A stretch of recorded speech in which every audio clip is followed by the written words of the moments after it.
आज आमच्याकडे भरपूर पाऊस पडता. सकाळपासूनच सुरू केल्या ना पावसान.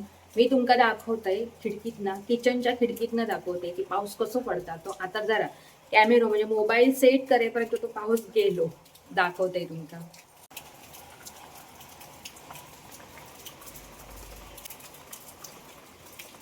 तर पाऊस अशा पद्धतीने पडताना आणि उद्या आमच्याकडे तुळशीचा लग्न असा आणि आमची काहीही तयारी नाही असा म्हणजे तुळशीचा रंग आम्ही अजिबात अजून काढलेलो नाही. म्हणजे माझ्या मते अजून कोणीही काढूक नसतलो असा, कारण ह्या पावसाचा गोंधळ म्हणजे एक 4 ते 5 वर्षापूर्वी ना अशीच गोष्ट झालेली.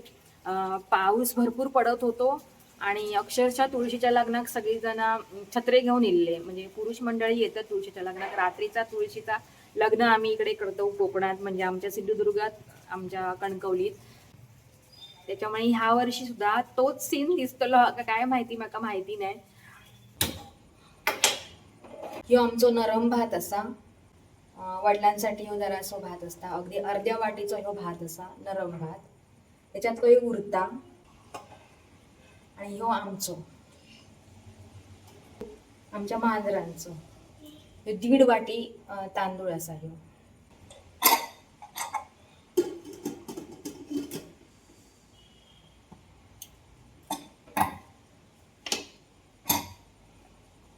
एका बाजू बाबांचा पाणी तापत ठेवलंय उकळत आणि हो कुकर एका बाजूक. आता कुकरचे 5 ते 6 शिट्या करूचे लागतले, त्याशिवाय तो भात व्यवस्थित नरम होत नाही. आमका उकळलेला पाणी नाही, आमका साधाच आमचा आपला विहिरीचं पाणी. आणि मध्ये दिसताना आता मी दही लावलंय मांजरांसाठी, कारण मांजरांचा पोट बिघडला म्हणून. ती म्हणजे ताक आवडीन ती पितत. तर एवढी आम्ही मांजरांची देखभाल करतो. त्यांका मी दही लावतोय सकाळी किंवा रात्री दही लावतोय आणि सकाळी त्यांका मी त्या मिक्सराक लावतोय आणि त्यांका ताक पिऊक देतय मी. आणि ह्या मांजरांका बराच वाटत नाही असा. गावठी मांजरा जी असतात ना ती अक्षरशः रानटी पद्धतीची असतात. त्यांका कितीही तुम्ही आवडीनं प्रेमान हे करा, शिकवा, जवळ करा, ती ती आपले गुण ती सोडित नाही ती मांजरा. मीच असा नाही त्यांची केअर करत किंवा त्यांका खाऊ पिऊ घालत. माझा माझा नवरा, मी आणि माझी आई, आम्ही सगळीजण त्यांची तेवढीच लाड पण करतो आणि त्यांची काळजी पण करतो. बाबा नाही, कारण बाबांना मांजरं आवडत नाहीत.